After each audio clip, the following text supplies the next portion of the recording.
Soyez chacun les bienvenus, habitués, visiteurs, pour ce moment de culte. Et je vous invite à écouter 2 lectures pour démarrer ce moment ensemble. Dans 1 Chroniques, chapitre 16, « Louez le Seigneur, dites bien haut qui est Dieu. Annoncez aux autres peuples ses exploits.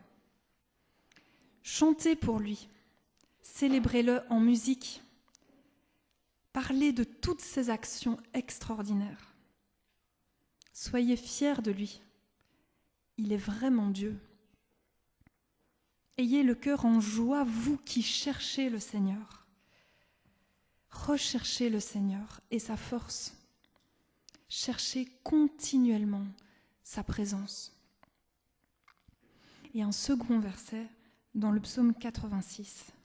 « Moi, ton serviteur, je me tourne vers toi, Seigneur. Verse la joie dans mon cœur, en version parole de vie. » Ce matin, nous nous rassemblons pour faire tout cela, pour nous tourner ensemble vers Dieu. Alors qu'il verse vraiment la joie dans notre cœur pendant ce temps de culte. Quelles que soient nos situations, qu'il nous fasse goûter à sa joie. Qu'il verse aussi la joie dans le cœur des enfants qui vont vivre un très beau dimanche pas comme les autres aujourd'hui. Les primaires ont préparé des bracelets et des cartes qu'ils vont aller apporter aux résidents d'Ama 4, juste en face de l'église, qui sont des personnes porteuses d'un handicap mental. Et je voudrais vous inviter à prier. Père, nous te remercions pour ce jour et cette heure mis à part dans notre vie. Merci pour le privilège que nous avons de nous rassembler librement en ton nom et de pouvoir nous tourner ensemble vers toi. Que ce temps de culte soit un temps de paix, d'écoute, de louange et de joie.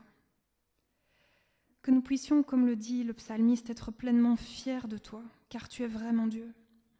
Que nous puissions rechercher ardemment ta présence ce matin. Mets nos cœurs en joie, Seigneur. Nous te remettons spécialement les enfants de l'Arche et des Dauphins qui vont avoir cette rencontre particulière ce matin. Bénis ce temps, Seigneur, et que ta joie règne. Nous voulons aussi remettre entre tes mains tous ceux qui n'ont pas pu être parmi nous ce matin. Prends soin de chacun, des malades, des personnes âgées, des souffrants. Renouvelle les forces de ceux qui sont épuisés. Nous te le demandons dans le nom de ton Fils Jésus-Christ. Amen. Alors levons-nous pour ceux qui le peuvent pour chanter « Viens ». C'est le moment d'adorer. Et les enfants, vous pouvez directement rejoindre vos clubs. Les ados, vous pouvez rester, vous partirez juste après la prédication.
Asseyez-vous.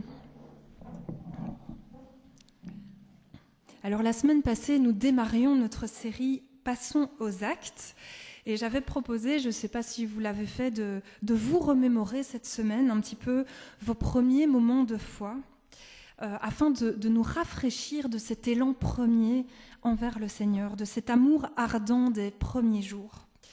J'avais posé cette question: comment cette rencontre, cette expérience de foi a-t-elle commencé dans votre vie ? Et j'ai proposé à quelques personnes de nous faire part brièvement de leurs réponses personnelles, de nous partager un aspect de cette genèse dans leur chemin personnel avec Jésus-Christ. Merci déjà à chacun d'eux. Et je vais demander à Bernard et Amandine de commencer. Et après leur témoignage, nous chanterons ensemble « Ton nom ».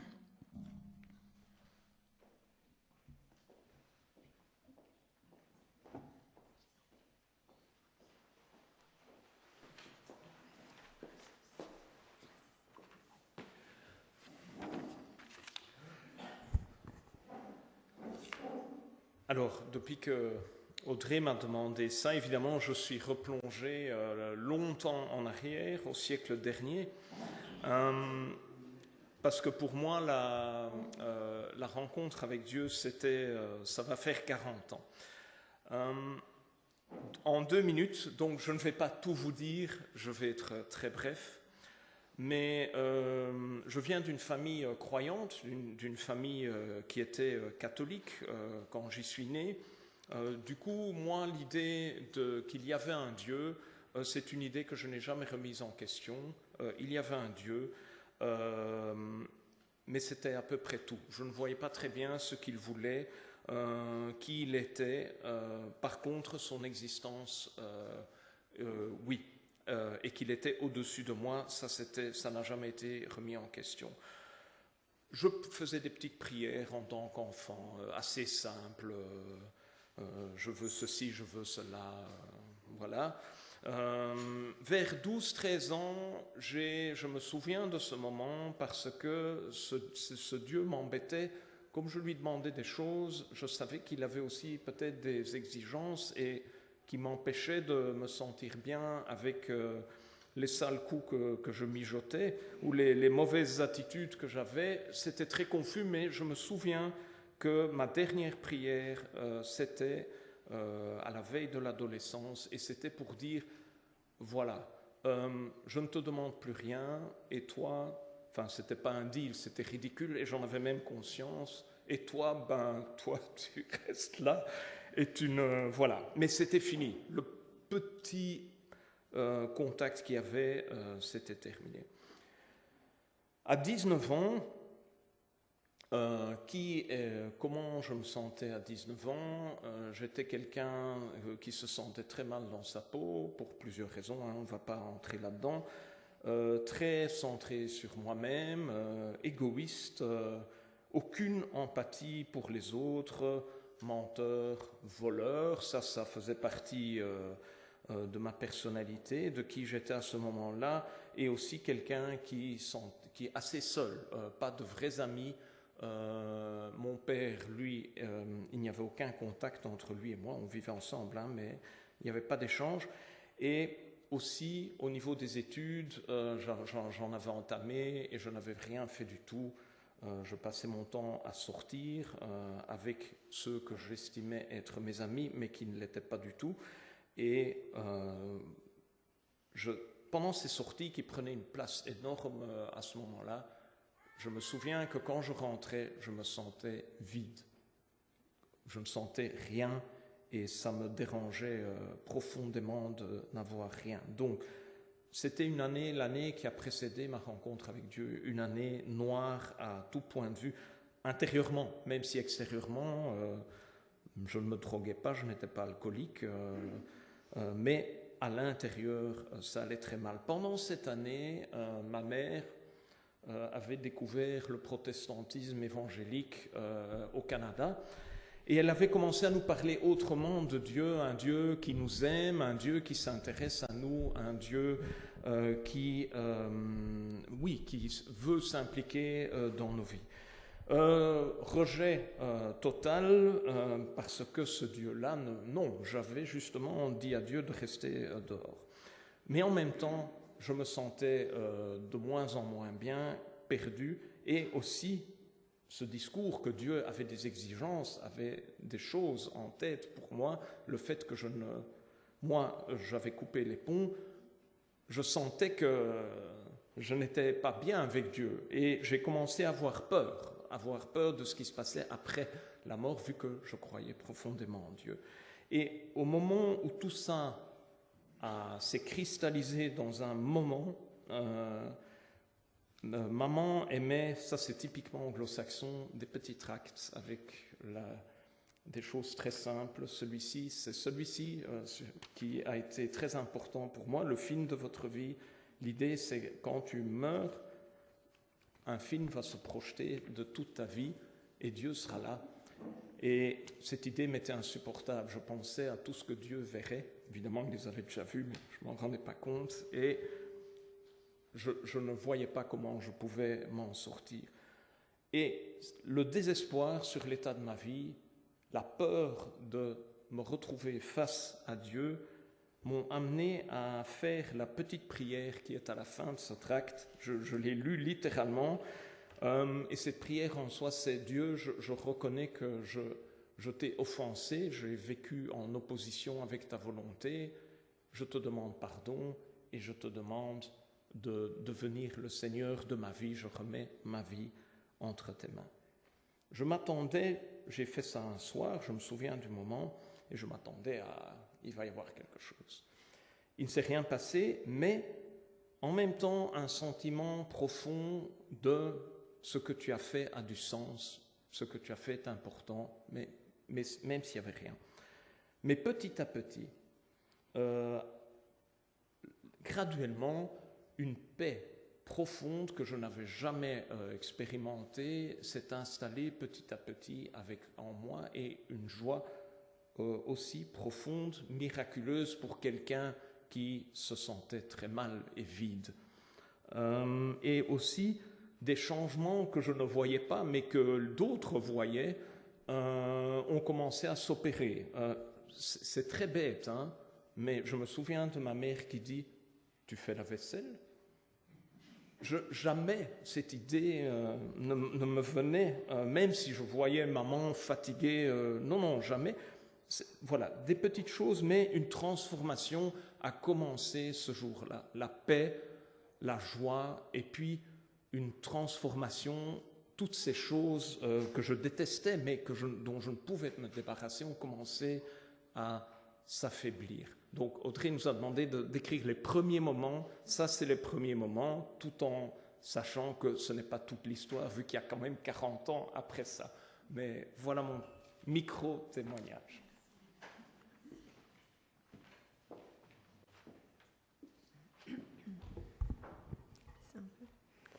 Moi, ça date pas du tout du siècle dernier.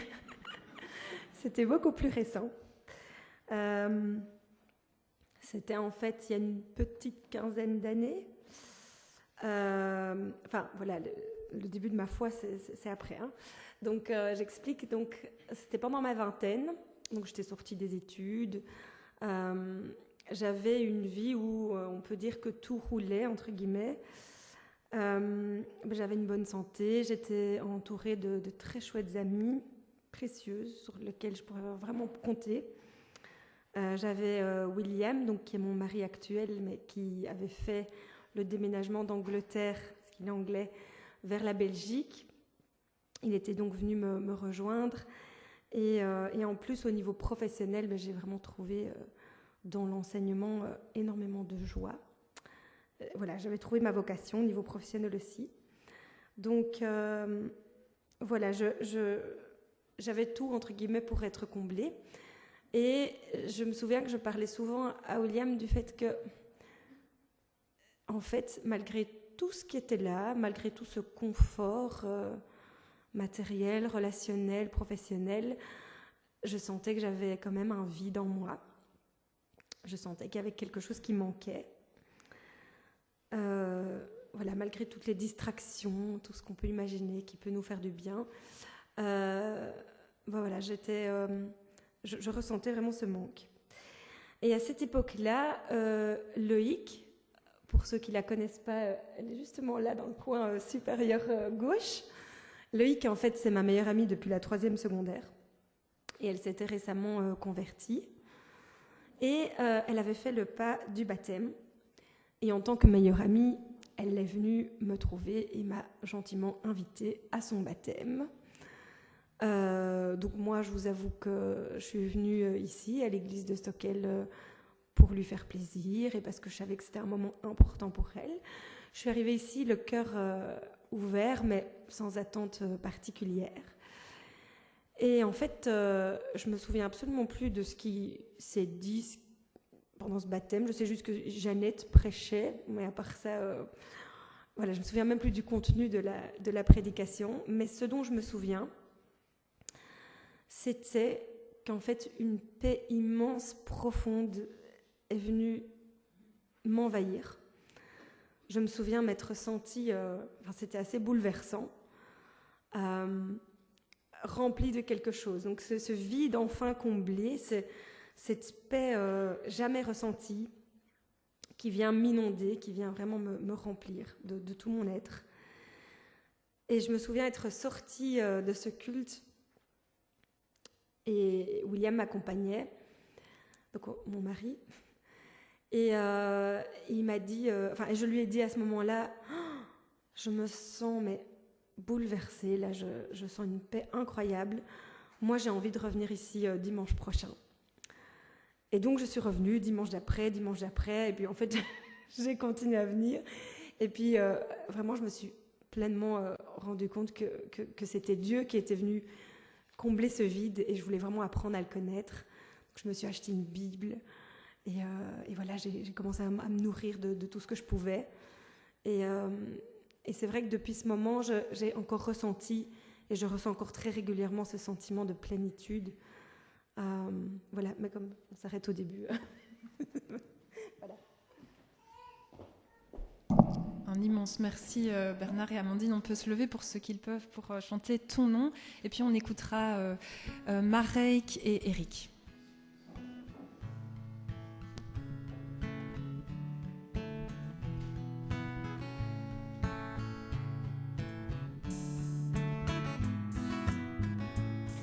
Oh,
Bonjour à tous. J'ai été peut-être un petit peu plus loin que juste au début, mais ce sera très court.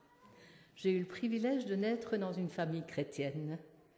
Et même d'après les recherches généalogiques qui avaient été faites par mes ascendants, je sais que cet héritage remonte au moins jusqu'au XVIIe siècle. Mais pour autant, je n'étais pas chrétienne en naissant, parce qu'on ne naît pas chrétien, quel que soit notre héritage.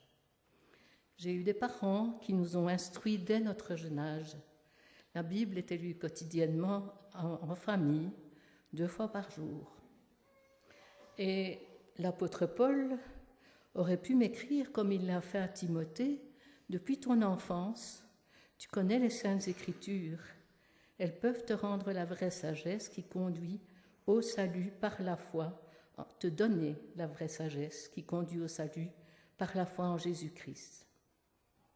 Papa était pasteur et nous habitions au-dessus de l'église. Alors le dimanche matin, nous descendions au culte. Et il n'y avait pas de club d'enfants pendant le culte à cette époque-là, donc on assistait à tout le culte. Et je me rappelle, quand j'étais encore bien petite, je ne sais pas, j'avais peut-être 5-6 ans, un dimanche vers Pâques, où papa avait parlé de la mort de Jésus. Et ça m'avait beaucoup touchée. Et je n'ai jamais remis en question ces vérités. Et un peu plus grande, j'ai reçu Jésus comme mon sauveur. Très tôt, il avait commencé à travailler dans mon cœur. Bien sûr, je n'étais encore qu'un bébé dans la foi.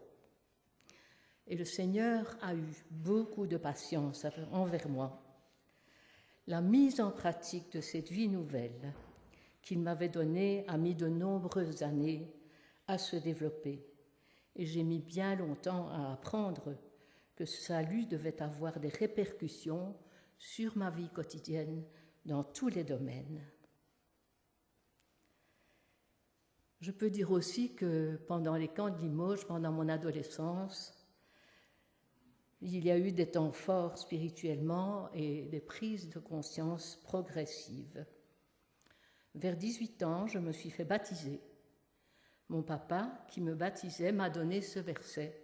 « Toi donc, mon enfant, puise ta force dans la grâce qui nous vient de Jésus-Christ. » C'est aussi un verset de l'épître à Timothée. Ce que je constate aujourd'hui encore, c'est que Dieu est toujours patient envers moi, parce que je continue à avoir besoin de son œuvre transformatrice en moi, et je sais qu'il poursuivra cette œuvre jusqu'au bout de ma vie. Et un verset de l'épître aux Philippiens m'est très cher à cet égard.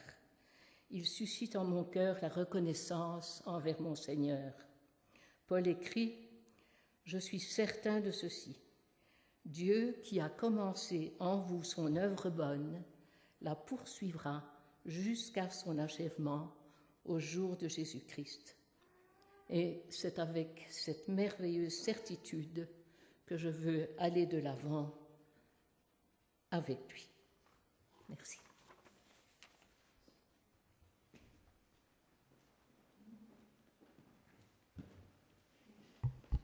Je pense à Jean-Émile.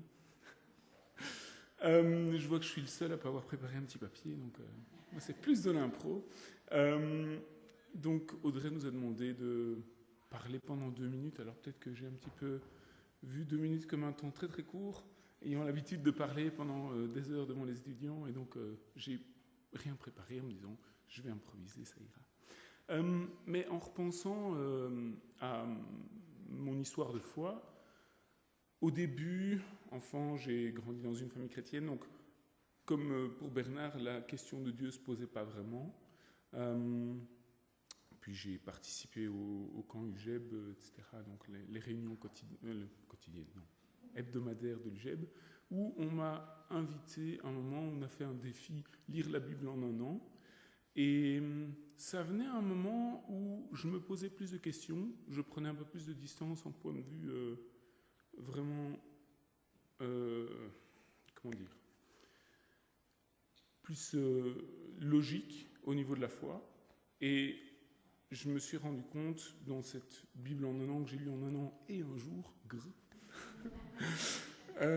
En fait, j'ai fait énormément de relations, de liens entre les différents livres de la Bible, et ça m'a remis dans un contexte beaucoup plus global du message. Ça a été particulièrement utile dans toute mon approche qui a envie d'être très rationnelle et compréhensive. Et ça m'a... Enfin voilà, je trouvais que c'était... J'aurais eu du mal à croire dans un Dieu qui n'avait pas trop de raison.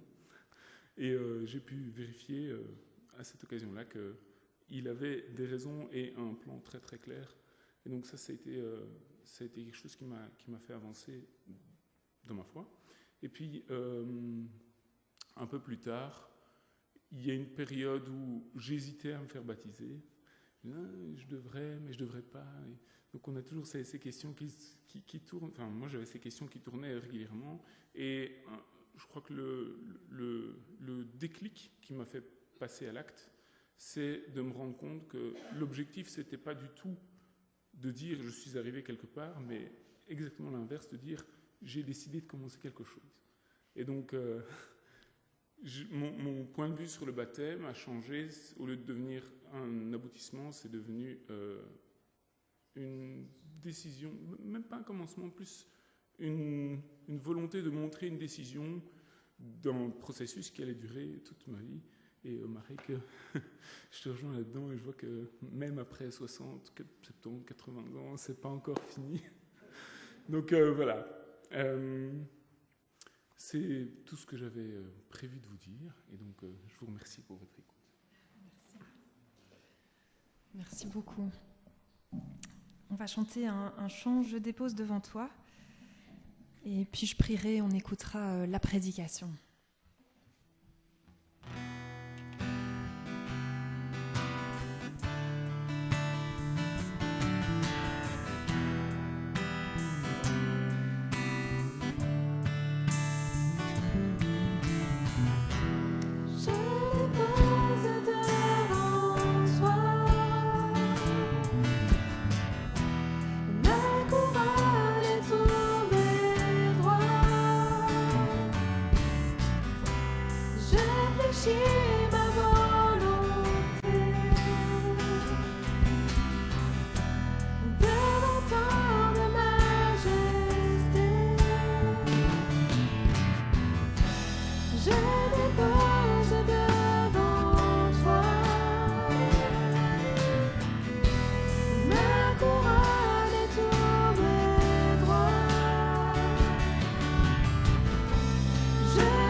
Prions. Seigneur, merci pour les témoignages qu'on a pu entendre. Et nous voulons te demander maintenant de nous faire la grâce d'ouvrir encore nos cœurs à l'écoute de ta parole, que nous puissions peut-être te déposer maintenant tout ce qui nous préoccupe, nos soucis, nos fardeaux, afin de pouvoir être pleinement disponibles pour recevoir ce que tu nous as préparé ce matin. Conduis Ariane dans chacune de ces paroles et nous te remercions déjà pour ce que tu lui as inspiré. Amen.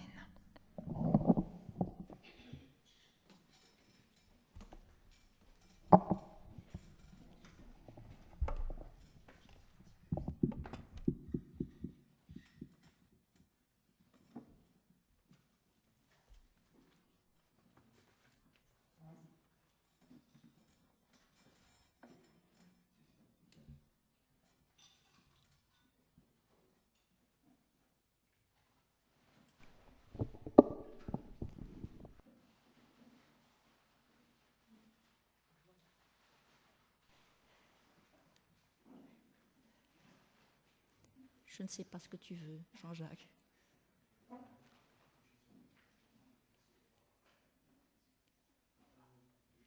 Ah oui, on avait oublié, mais il faut que vous puissiez voir le PowerPoint, c'est ça? Non, mais ça va, ça va. Désolée,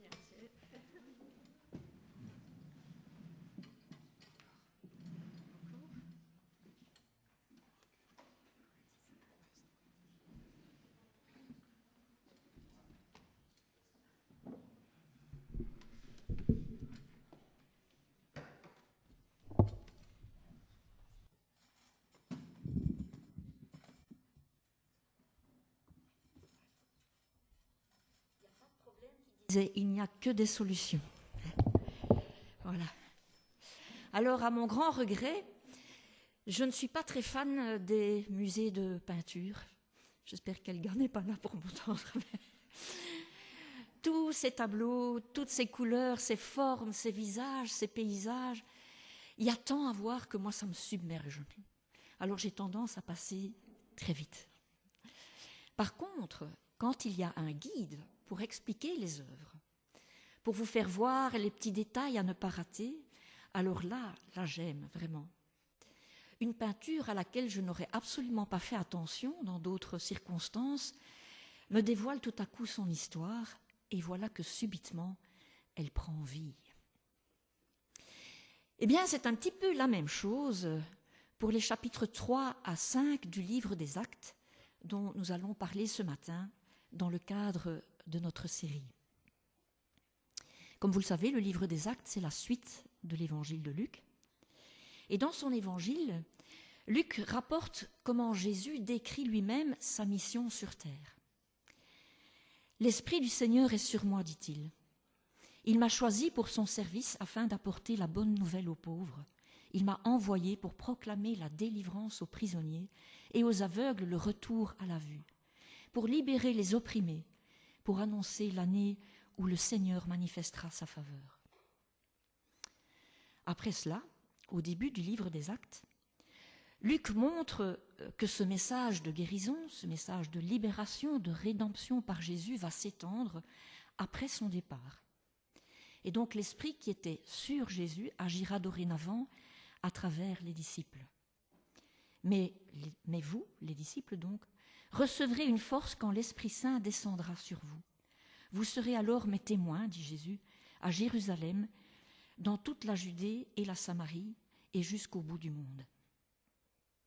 Et puis, encore, au 2e chapitre des Actes, il y a une brève description de comment cette rédemption se traduit dans la vie de ceux qui deviennent croyants.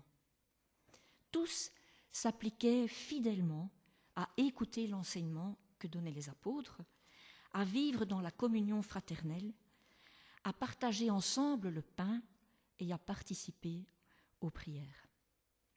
Les croyants, nous dit Luc encore, se réunissaient au temple pour louer Dieu. Il y avait beaucoup de miracles et un nombre de convertis incessamment croissant. Alors tout ce que je viens de vous dire sur Jésus, sur la mission des disciples, et puis comment cette mission a été vécue par les premiers croyants, tout ça, c'est le tableau général. Les débuts de l'Église, le tableau général. Mais dans les chapitres 3 à 5 du livre des Actes, Luc, comme un guide de musée, va zoomer sur certains détails du tableau, certains événements, pour nous montrer comment en fait le message de la rédemption s'est répandu après la Pentecôte, comment ça s'est passé de l'intérieur. Et là, le tableau va prendre vie. Et en fait, ça commence très fort, ça commence avec un miracle. La guérison d'un homme impotent qui mendie depuis toujours au temple de Jérusalem. Et cet homme n'attend rien de la vie, sinon une petite pièce pour survivre. Or, voilà que Pierre et Jean, qui passent par là pour aller au temple, pour prier, le voient. Pierre lui demande de les regarder tous les deux et lui dit cette phrase bien connue, que les enfants connaissent bien aussi. « Je n'ai ni argent ni or, mais ce que j'ai, je te le donne. Au nom de Jésus-Christ de Nazareth, lève-toi et marche. » Pierre lui prend la main, il le fait lever, et l'homme marche. Alors la rumeur se répand et tout le monde accourt. Et là, comme à la Pentecôte, Pierre prend la parole avec assurance pour témoigner de la mort et de la résurrection de Jésus-Christ, pour appeler à la repentance et à la conversion. Pourquoi ? Parce que Jésus est le Messie. Et voici ce qu'il dit, entre autres, et vous allez voir que c'est assez fort. Vous avez rejeté celui qui était saint et juste, et vous avez préféré demander qu'on vous accorde la libération d'un criminel. Ainsi, vous avez fait mourir le maître de la vie. Mais Dieu l'a ressuscité des morts, et nous en sommes témoins. C'est la puissance du nom de Jésus qui, grâce à la foi en lui, a rendu la force à cet homme. Je sais bien que vous et vos dirigeants, vous avez agi par ignorance. Changez donc de vie et tournez-vous vers Dieu pour qu'il efface vos péchés. Autant dire que les autorités religieuses de l'époque sont choquées. Les apôtres les traitent de coupables, les traitent d'ignorants, eux, l'élite du peuple. Mais surtout, je crois que ce miracle et ces accusations leur rappellent quelqu'un d'autre, n'est-ce pas ? Il n'y a pas si longtemps, un autre homme les avait traités de coupables envers Dieu. « Si vous ne vous repentez pas, disait-il, vous mourrez tous de même. » Et cet homme-là aussi les avait traités d'ignorants concernant, entre autres, la résurrection des morts. Souvenez-vous, il leur disait quelque chose de fort aussi. « Vous ne connaissez ni les Écritures, ni la puissance de Dieu. Vous vous égarez complètement. » Gloups, ce Jésus de Nazareth, qu'ils croyaient mort et enterré au fin fond de leur mémoire, ressuscite littéralement dans leur tête. Les apôtres opèrent les mêmes signes miraculeux que Jésus et enseignent la même vie de résurrection et de communion avec Dieu. Alors comment les autorités qui ont le sang de Jésus sur les mains vont-elles réagir, à votre avis ? Eh bien voilà la suite de l'histoire. Pierre et Jean parlaient encore quand arrivèrent les prêtres. Ils étaient excédés. Ils les mirent en prison. Le lendemain, ils demandèrent « Par quel pouvoir et au nom de qui avez-vous fait cela ?» Pierre, rempli de l'Esprit Saint, leur dit « On nous demande comment cet homme a été guéri ? Eh bien, c'est par le pouvoir du nom de Jésus-Christ de Nazareth, celui que vous avez crucifié et que Dieu a ressuscité des morts. » Les membres du conseil étaient très étonnés, car ils voyaient l'assurance de Pierre et de Jean, des gens sans instruction. Ils se disaient « Mais que ferons-nous de ces gens ? Car tous les habitants de Jérusalem savent clairement que ce signe extraordinaire a été réalisé par eux, et nous ne pouvons pas le nier. Mais il ne faut pas que la nouvelle se répande. Nous allons donc les menacer. » Ils ne trouvaient en fait aucun moyen de les punir. Je ne sais pas si vous avez remarqué, mais les autorités de l'époque, les autorités religieuses, ont exactement la même réaction que celle qu'ils ont eue envers Jésus lors de son ministère sur terre. Ils avaient mis l'autorité de Jésus en question, malgré les miracles. Ils avaient méprisé son origine modeste. Ils avaient tenté de l'empêcher de répondre. J'y arriverai, vous savez. Ils avaient tenté de l'empêcher de répandre son enseignement. Et pendant longtemps, ils n'avaient pas trouvé le moyen de les punir parce qu'ils avaient peur du peuple. Et maintenant ? Eh bien maintenant, ils recommencent. Aucune remise en question de leur part. Alors, arrivé à ce point de l'histoire, je peux enfin vous parler du titre de notre prédication de ce matin. Je ne sais pas si vous avez remarqué le titre, Chronique des deux temples. Parce qu'en effet, ici, il y a deux attitudes bien distinctes.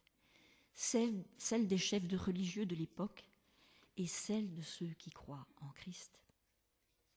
Luc dépeint ici deux conceptions quant à la relation qu'on peut avoir avec Dieu. Et ces deux conceptions, elles sont diamétralement opposées. elles vont donner lieu à des attitudes, à des manières de vivre qui vont en fait se séparer de plus en plus dans l'histoire. Luc pointe ici la différence qu'il y a entre la religiosité et la foi. Et pour pouvoir comprendre le fondement même de cette différence, je vais faire un petit détour par l'Ancien Testament.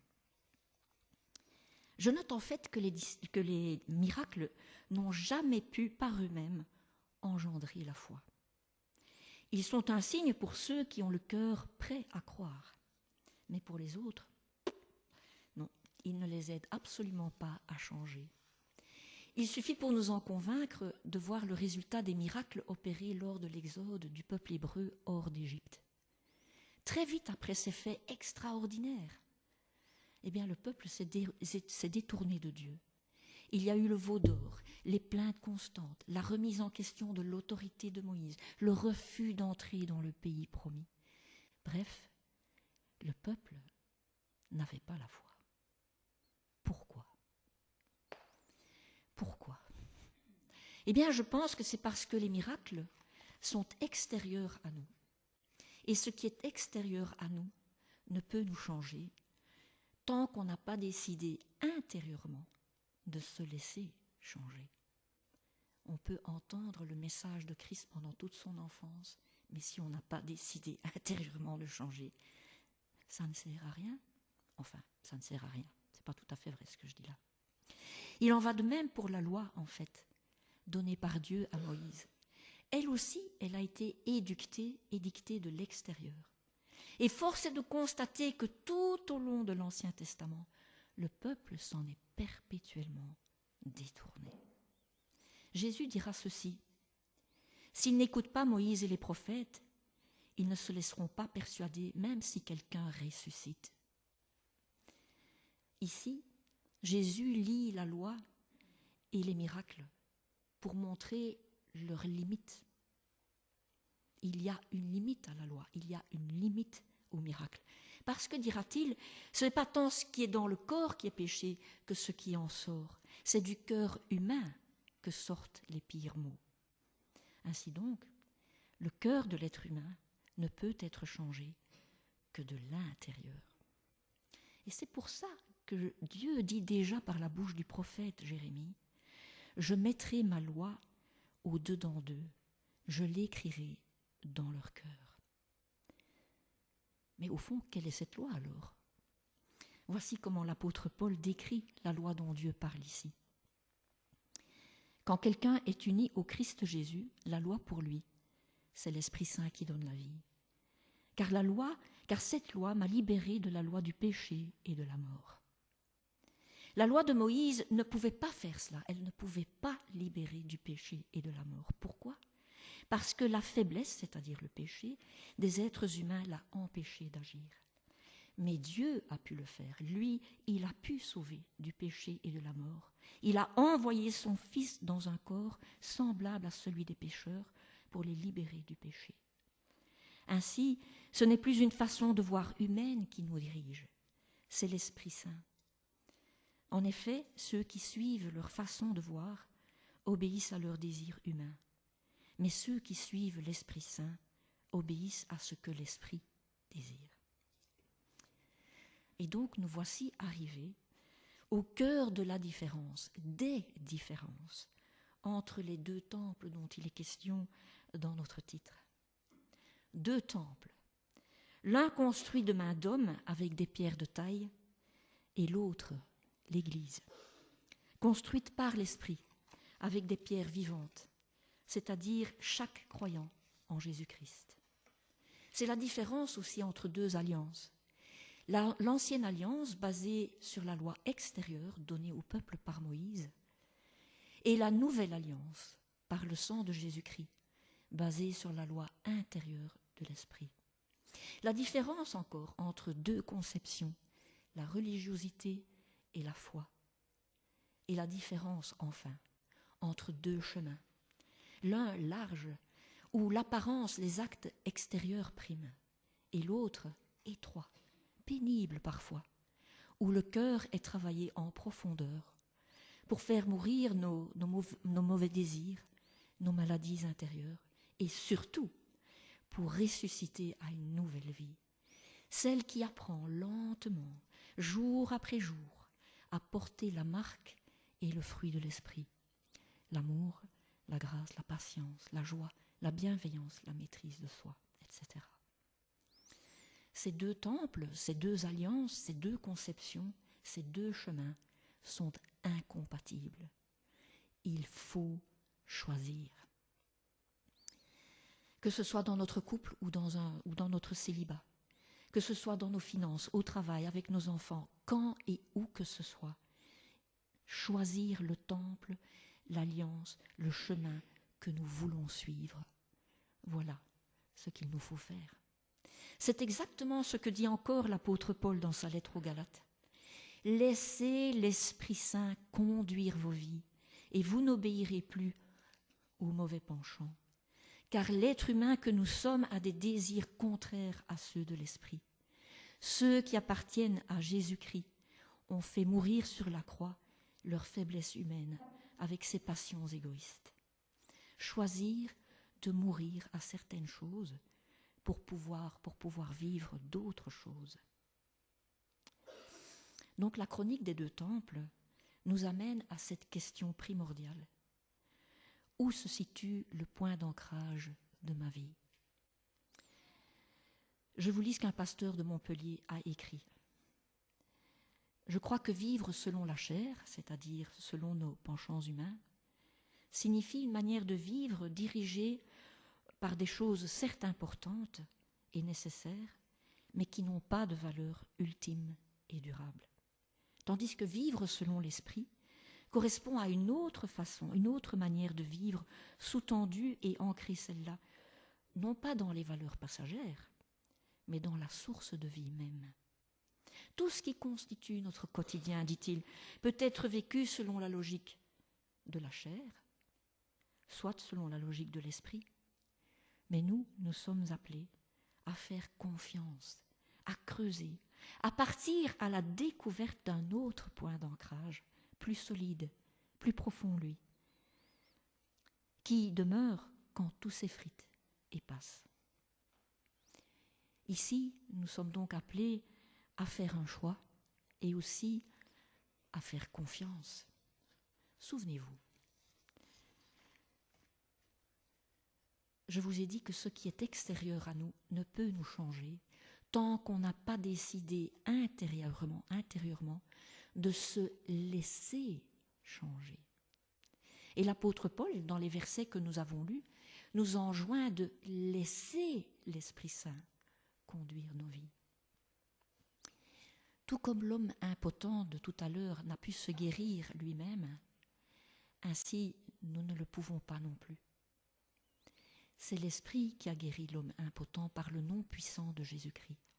Tout ce que l'homme a fait, c'est se laisser prendre la main, se laisser mettre debout. Au fond, il s'est laissé mettre dans les conditions pour pouvoir marcher.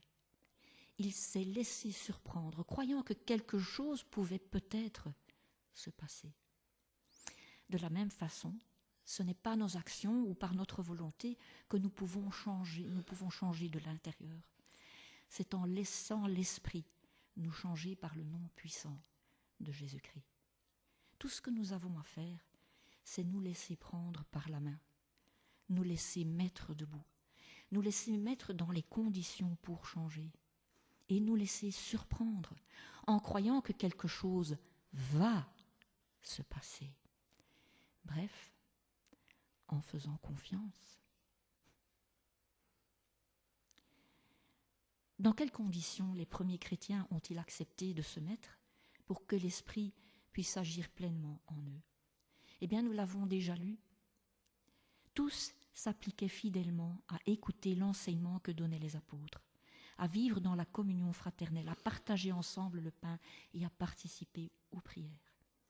Et plus loin, il est aussi dit, la multitude de ceux qui avaient cru n'était qu'un cœur, qu'une âme. Ils se tenaient tous ensemble au portique de Salomon et chaque jour dans le temple, dans chaque maison, les apôtres continuaient sans arrêt à enseigner en annonçant la bonne nouvelle de Jésus le Christ.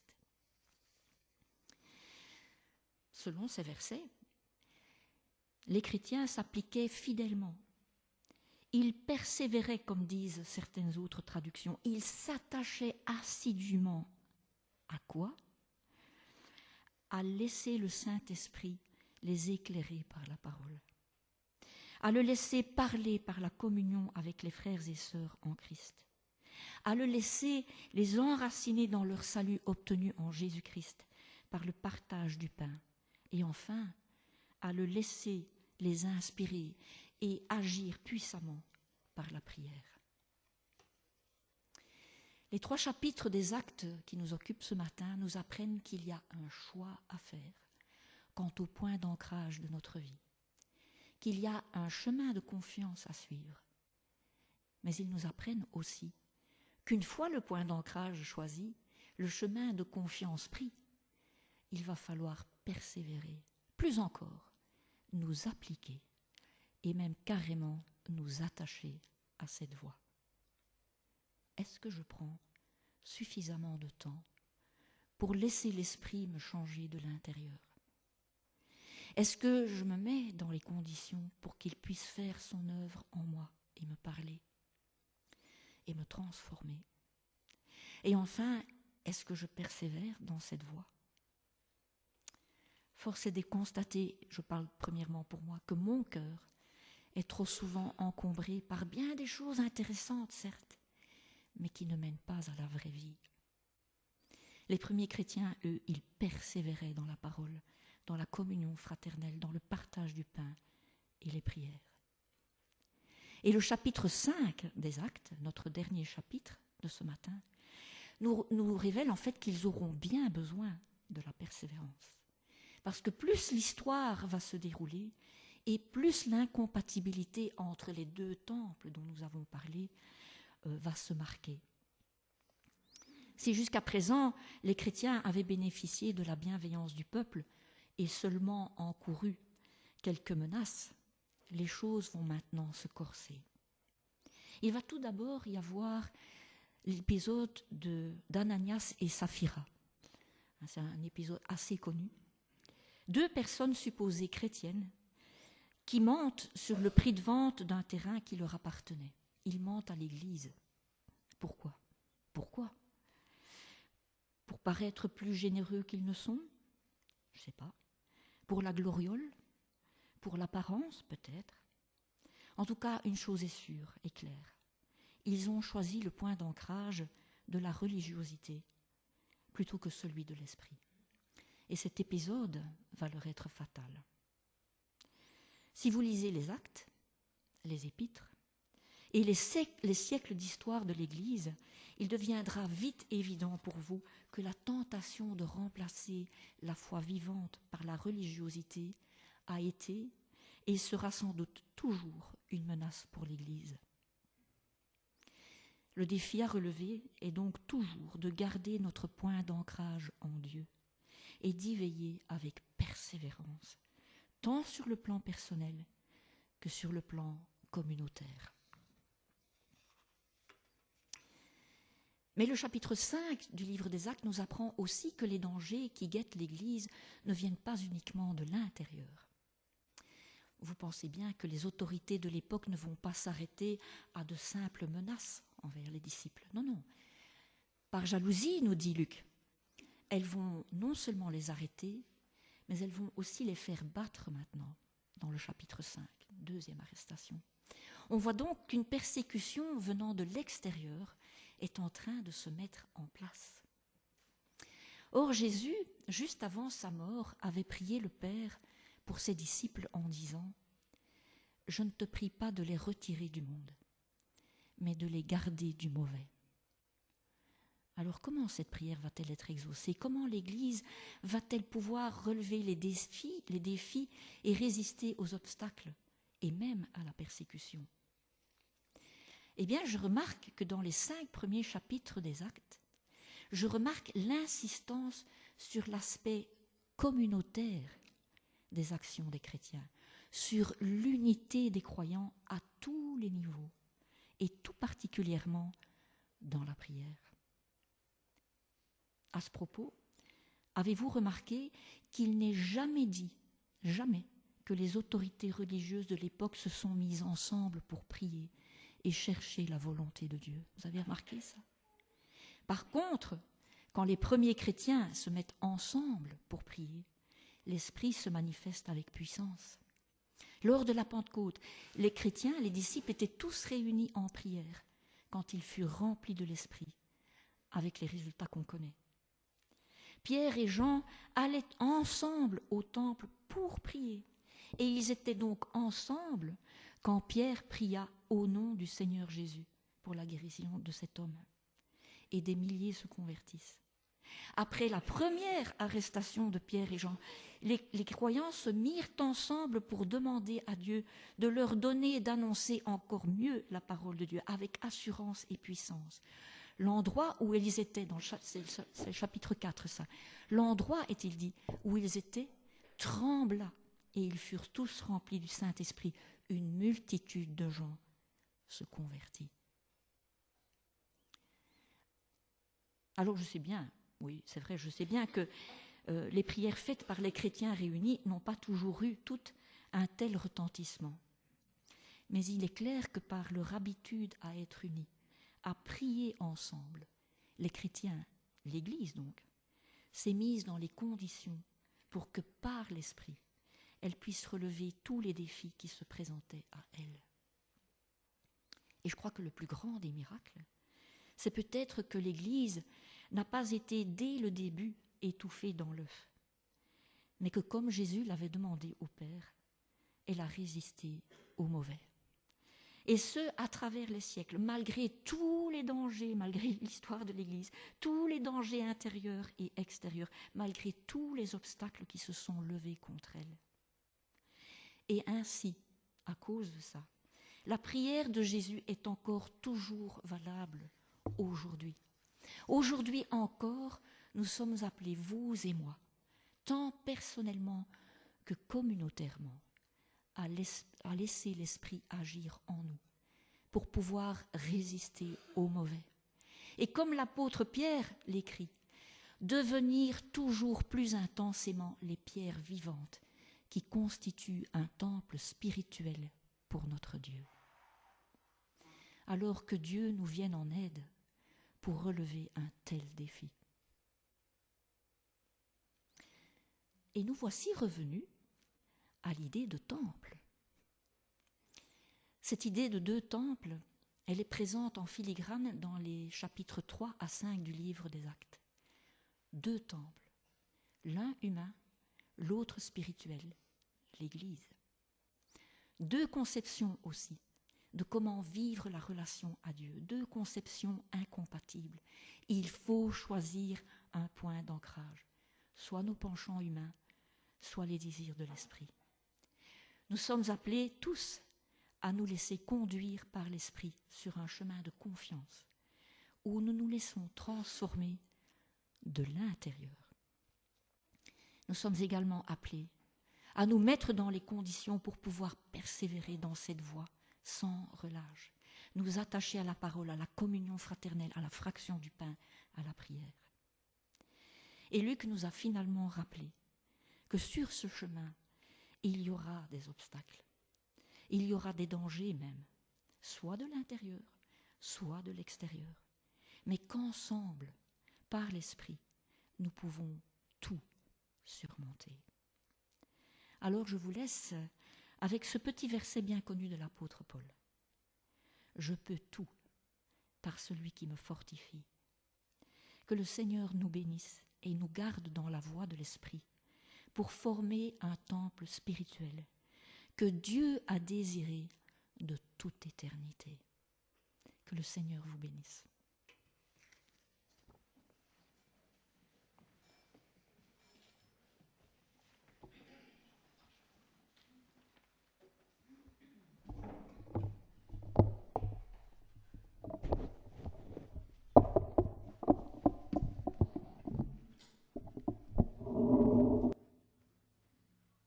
Merci beaucoup Ariane. Les ados qui sont présents, vous pouvez partir maintenant avec Paul. Voilà.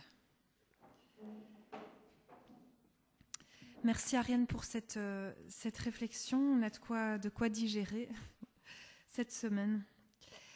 Et nous voulons maintenant, à la suite de l'écoute de la parole, nous préparer à prendre le repas du Seigneur. La joie dont on parlait au début du culte, ce n'est pas une joie superficielle. C'est une joie qui jaillit après avoir expérimenté la conscience d'une perte. La joie de la brebis retrouvée, la joie du Fils retrouvé. Et chaque dimanche matin, nous replongeons dans le souvenir de la douleur de la croix, de ce corps brisé pour nous, de ce sang qui a coulé. Et c'est en repassant par ce souvenir que nous pouvons comprendre la portée de la joie de la résurrection. Jésus a demandé à ses amis de faire un geste précis en souvenir de lui. Et nous nous apprêtons à le faire ensemble maintenant. Souvenons-nous qu'il nous a rejoints au plus profond de nos souffrances, de nos maladies, de nos ténèbres. Il les a rejoints, il les a pris sur lui. Souvenons-nous de l'événement extraordinaire de sa résurrection qui fait naître en nous la joie de la victoire sur la mort et sur le mal. Pour tous ceux pour qui ces paroles résonnent, je vous invite vraiment à prendre ce pain et ce vin, ce jus de raisin, avec concentration et reconnaissance. Le Seigneur, dans la nuit où il fut livré, prit du pain et après avoir remercié Dieu, il le partagea et dit « Ceci est mon corps qui est pour vous. Faites ceci en mémoire de moi. » De même, il prit la coupe après le repas et dit « Cette coupe est la nouvelle alliance qui est conclue grâce à mon sang. Toutes les fois que vous en boirez, faites-le en mémoire de moi. En effet, jusqu'à ce que le Seigneur vienne, vous annoncez sa mort toutes les fois que vous mangez de ce pain et que vous buvez de cette coupe. » J'invite les 3 personnes qui ont été désignées avant le culte à venir distribuer le repas. Et on peut chanter pendant ce temps le chant « Ainsi, grand miracle ».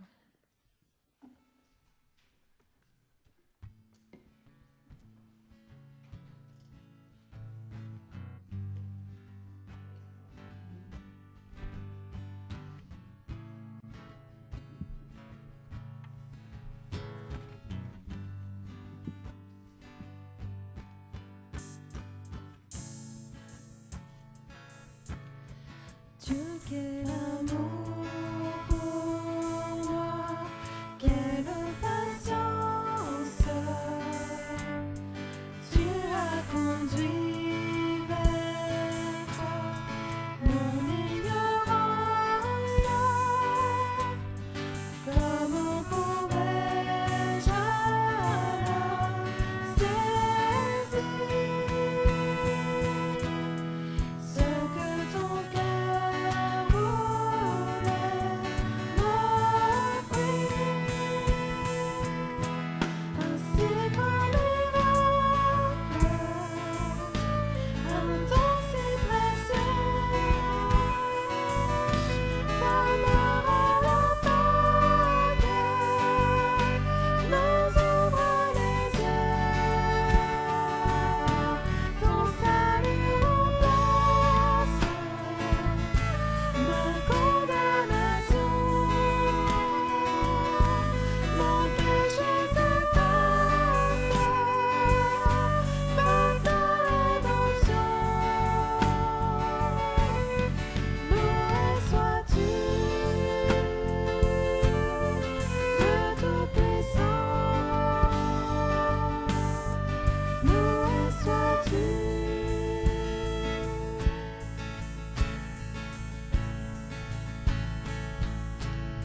Ce don si merveilleux,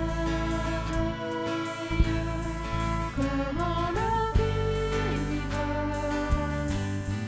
sans le répandre à ceux que tu veux suivre sur les chemins où vivent ces gars, loin de la ville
Seigneur, on veut te remercier pour ta grâce, pour ce chemin possible, ce point d'ancrage qui nous transforme, qui nous vivifie, qui nous montre un chemin, des chemins nouveaux, des chemins de vie. Merci Seigneur pour ta parole, merci pour tous tes dons. On est vraiment dans la reconnaissance. Dans le nom de Jésus-Christ, Amen. Je vais inviter maintenant Bernard à faire les annonces.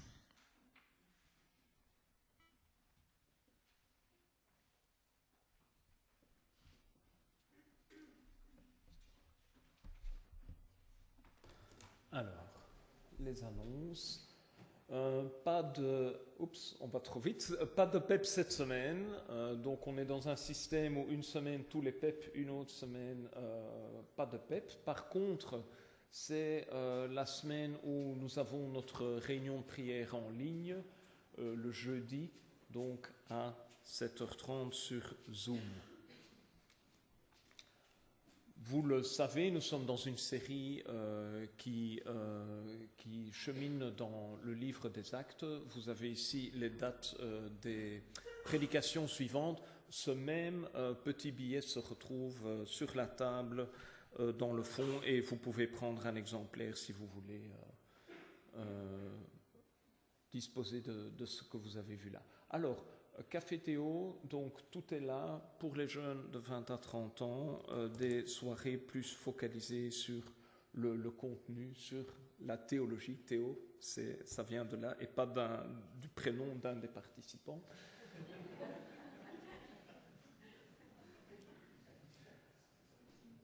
Voici les dates clés. Ces dates, elles aussi, se retrouvent sur un petit feuillet d'annonce que vous pouvez prendre sur la table. Donc, le week-end prochain, c'est un week-end camp cadet. Donc, ça, c'est inter-église. Mais comme ça, vous le savez, les parents surtout, ce sera aussi un dimanche où il y aura un club ado. Ensuite, le 25... c'est un dimanche où, après le culte, il y aura une deuxième séance de préparation au baptême. C'est ouvert et le fait que vous y participiez ne signifie pas que vous vous engagez à vous faire baptiser. Ce sera de nouveau un dimanche club ado. Alors, oui, là c'est une erreur. Hein. C'est le 10 mars que nous avons notre culte inter-église à Limal. Donc ça c'est quelque chose de plus long. Ça se terminera vers 3 heures. Le 31 mars, là aura lieu le culte de baptême. Les séances de préparation visent ce culte de baptême. Par contre, là, il faudra être décidé. Si vous voulez participer ou pas. Donc, voilà pour les annonces. J'ai encore une petite annonce très pratique. Nous avons ici une carte pour Tiffany et Jérémy. Hein, vous savez, Eliana, leur tout nouveau petit bébé, a eu des frayeurs au niveau de la santé, et voilà une carte d'encouragement. Je la mets aussi sur la table avec un bic, donc si vous avez envie d'ajouter un petit mot, sentez-vous libre. Merci beaucoup Bernard. Pour repartir cette semaine, un verset qu'on a lu en début de culte. Soyez fiers de lui, il est vraiment Dieu. Ayez le cœur en joie, vous qui cherchez le Seigneur. Recherchez le Seigneur et sa force. Chercher continuellement sa présence, qu'on puisse cette semaine chercher continuellement sa présence et continuer à creuser dans ce point d'ancrage, cette confiance et cette persévérance dont Ariane nous a parlé aujourd'hui. Je vous invite à vous lever pour un dernier chant. Pendant le dernier chant, on va passer les paniers à offrandes. Merci aux 3 personnes de les faire passer. Et puis, vous êtes invités au café après culte, évidemment, comme d'habitude. Bon dimanche à tous.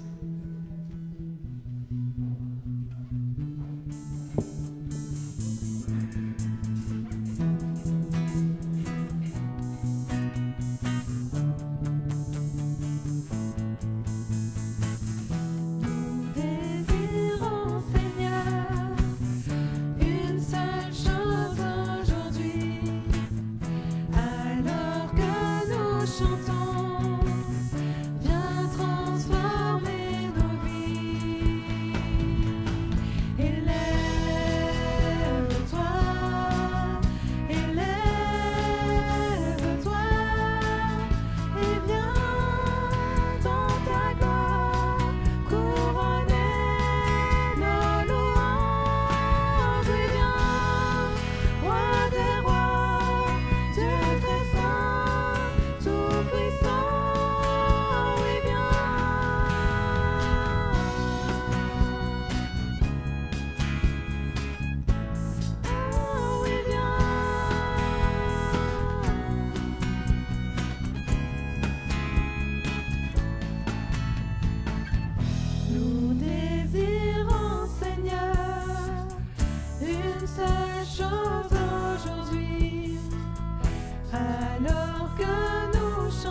dimanche à tout le monde.